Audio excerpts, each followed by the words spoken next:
Chapter 8 of My Brother Sam is Dead. My North Salem cousins lived in a clapboard farmhouse just off the Ridgefield Road. Their name was Platt, and there were a lot of them, 4 girls and 2 boys, and the parents and their aunt, who lived with them too. The house wasn't really big enough for them. The 4 girls slept in one room with the aunt, 3 girls in one bed, and the biggest girl and the aunt in another. The boys slept out in the barn except during the coldest weather, when they made up pallets on the floor in front of the kitchen fireplace. When I saw how crowded they were, I realized that I was lucky not to have been raised on a farm.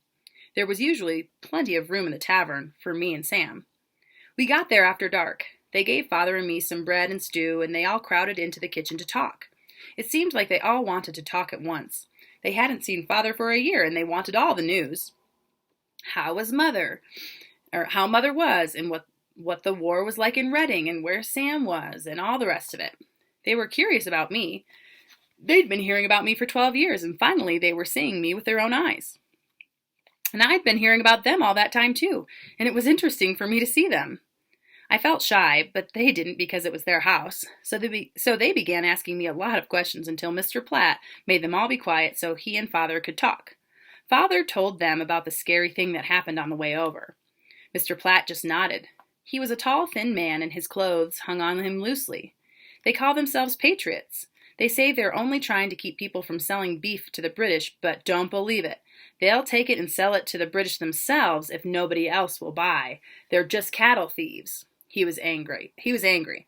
Lawlessness has run wild. Common decency between people has disappeared. Every man is armed against his neighbor. In Reading, we still have law and order, Father said. We should have it here, too. There are plenty of loyalists in Westchester County, but there's no control. Rebel and Tory live almost in open warfare with each other. With hot food in my stomach and the open fire nearby, I was having a hard time staying awake. I knew I ought to go to bed because we had another hard day ahead of us, but I didn't want to miss the talk. I'm happy we haven't got to that point in Reading, Father said. You're fortunate. People have been tarred and feathered here. Houses have been burned and livestock slaughtered. Both sides are doing it. One side burns a house and the other side retaliates. It won't be long before they're hanging people. I tell you, it's true life. What about the party that escorted us here? That's one of our committees of safety. They're about all we have to keep order. You were lucky. Somebody along the way saw you pass by and knew there'd be trouble. There'll be trouble all the way to the Hudson. My father shook his head.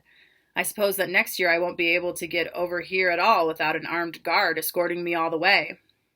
I judge you're right, Life. My eyelids closed. I struggled to open them again, and then the next thing I knew, Father was shaking me and saying, Come on, Tim, time for bed.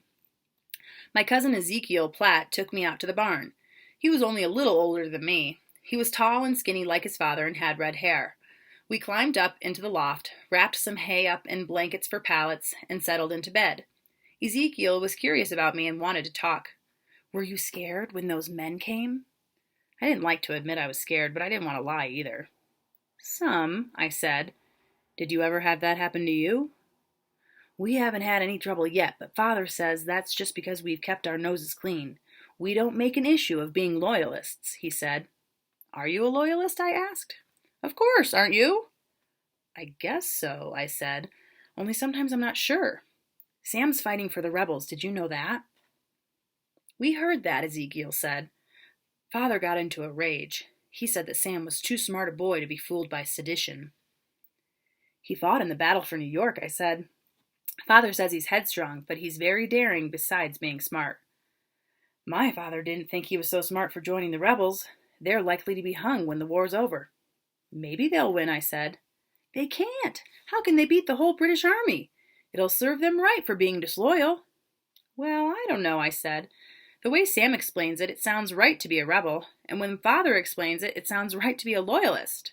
Although, if you want to know the truth, I don't think Father really cares. He's just against wars.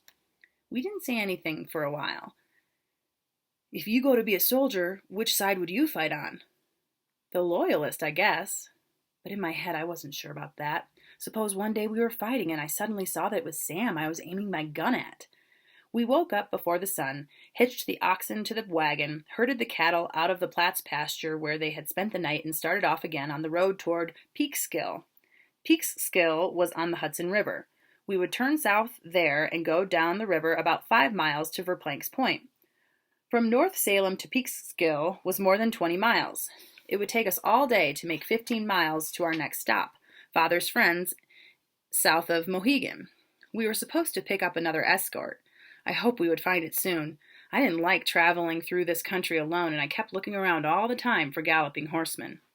The escort picked us up at Purdy's Station. They stayed with us for about 10 miles, and then another escort took over. We spent the night with Father's friends, pasturing the cattle in one of their fields. In the morning, another escort took us to Peekskill. It was a pretty big town. Hundreds of people lived there. It was on the edge of the Hudson River, and as we rolled down the hill into the town, we suddenly could see the water. I couldn't believe it. It was the biggest river I'd ever seen. Across the other side were beautiful hills, some of them craggy and rocky, dropping straight down to the water's edge. It was so beautiful I could hardly keep my eyes off of it. "Father, it's so big," I said. He grinned. "This is nothing, Tim. Wait till we get down to Verplank's Point. The river there is 3 miles wide." The escort left us at Peekskill. We turned south, following a road that went along the river. Oh, it was exciting to me. There were all kinds of boats going up and down on moored offshore. Scattered along the riverbank were docks and wharves with skiffs and rowboats tied up to them. Men and boys were fishing from the docks, and sometimes we could see people out in boats seining. I think that's fishing with a net. I looked it up last year. Seining. We can come back to that. It seemed like fun, a lot more fun than being a tavern keeper. "I wish we lived here, Father," I said. He shrugged. "If wishes were horses, beggars would ride." "Still," I said. "Oh, the river's pretty," he said, "but fishing's hard work. You try hauling one of those signs up from the bottom sometime and you'll find out." Yeah, so from context clues, I think sign, S-E-I-N-E-S, I think that's just an old-fashioned term for a big net or some sort of crate that you put down, you sink it down to catch fish, and then you haul it back up. Like I said, we can keep coming back to it. Are the people here loyalists? A mixture. The Dutch settled most of the land up and down the Hudson.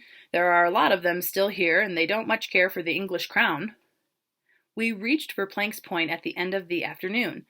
It was a wedge-shaped spit of land which poked out into the river. Father had been right. The river was gigantic here. I could just barely make out the houses on the hillside across it. They were so far away. It was like a huge lake filled with boats. "They call this part of the river Haverstraw Bay," Father told me. At Verplank's Point, the land was not steep, but sloped gradually down to the water. There was a long wharf jutting out into the river, with some boats tied to it. Set back on the land were pens for cattle, sheep, and hogs, and around and about were sheds and houses belonging to the men who worked the docks and shipped the livestock. Most of it went down to New York. There were thousands of British troops quartered in New York, and British sailors, too, besides the regular population of 25,000. They needed as much beef as they could get, and prices were going up all the time. Father found Mr. Bogardus, the man he usually sold his livestock to. We herded the cattle into pens and untied the poor hogs and turned them loose in the hog pens too. Then Father said, "I'll be talking business with Mr. Bogardus for a while. Have a look around, but don't stray too far." The sun was going down red and cold over the dark hills across the river. It felt good to be free of the animals. I had nothing to worry about for a while, and that was nice. Going back would be easy with only the wagon full of goods to watch over. Of course, there could always be trouble from the cowboys, but Father didn't seem worried about it, so I put it out of my mind and wandered down to the wharf to see what was going on. The river was beginning to turn black, and the fishing boats were coming into the wharf. They tied up, and the men and boys in them handed out barrels of fish. I could see that Father had been right.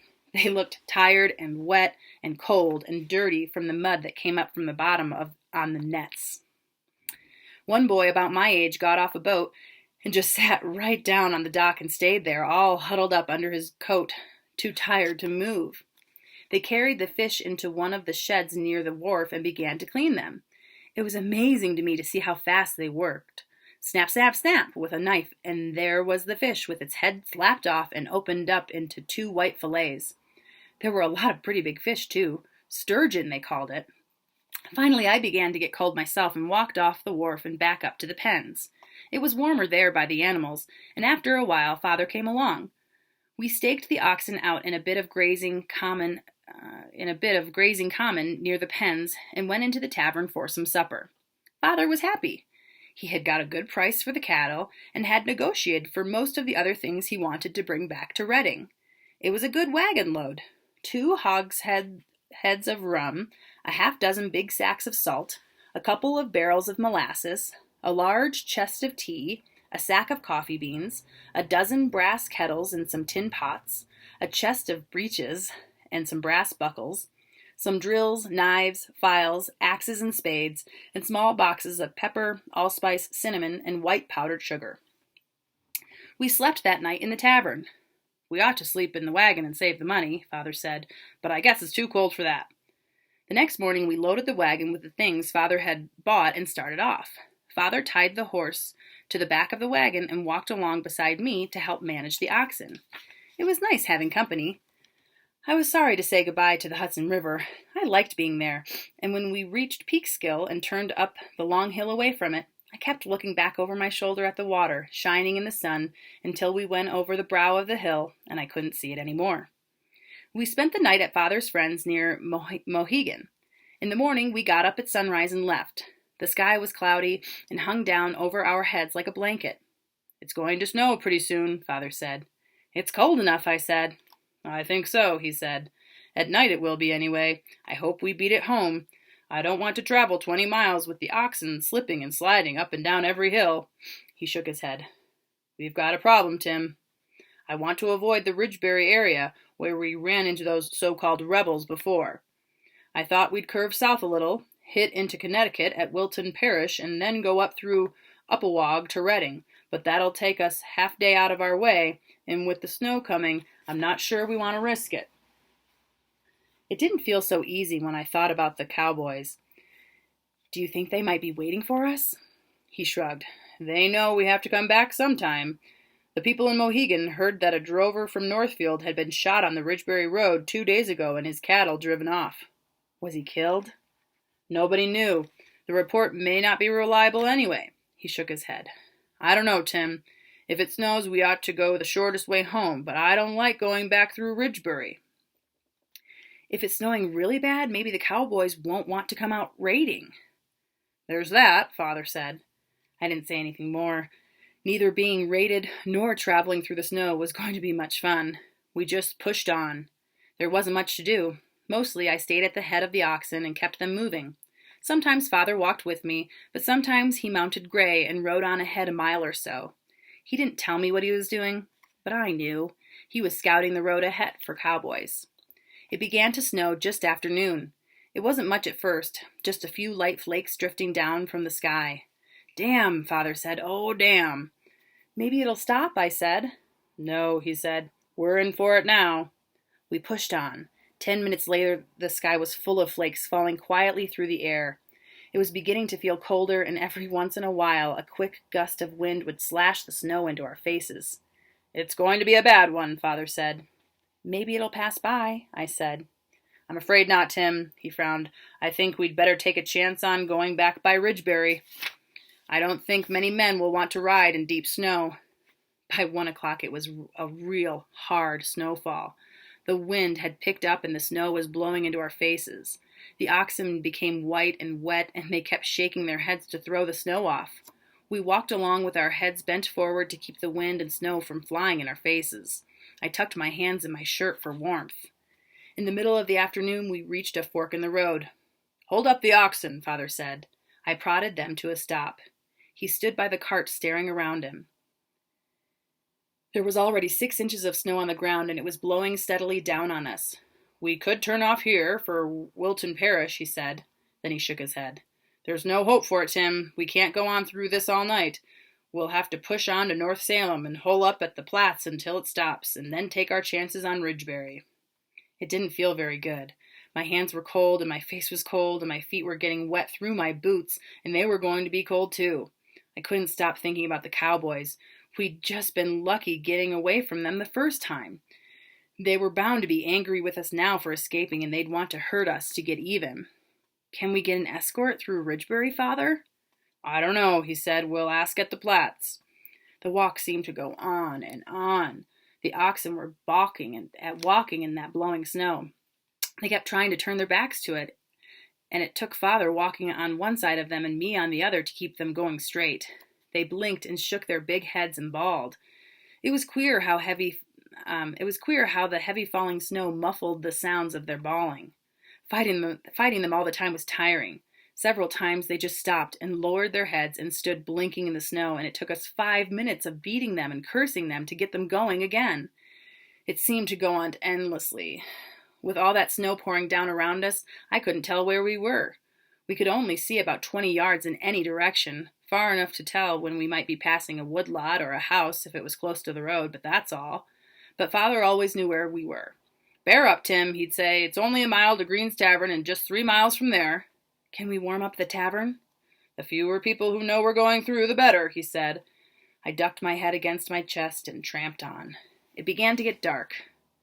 What with the oxen balking so much, we were 2 hours behind schedule. The snow was almost a foot deep, and already the oxen were having trouble on the hills, slipping and stumbling when their hooves would strike an icy patch or a pothole hidden beneath the snow. The darkness increased until it seemed as if we were buried in it. I went on a couple of yards ahead of the oxen to feel out the road, while Father wrestled with them alone. We didn't talk any more except when Father cursed. Finding the road was hard. I would have to keep veering from side to side to touch the rail fences and then make a guess about where the middle of the road was. Looking back, I could just make out the black, lumpy shapes of the oxen in the cart, with Father fighting along at their heads. Once he said, "This is Simple's Crossing, only 2 miles, Tim." 2 miles seemed like an endless distance. But finally we saw the spot of light and then the windows shining through the snow. We pulled the oxen through the gate and drove them into the barn. They bawled with happiness. Father went into the house to tell the Platts that we were there. I unhitched the oxen, pitched them some hay, and went into the house myself.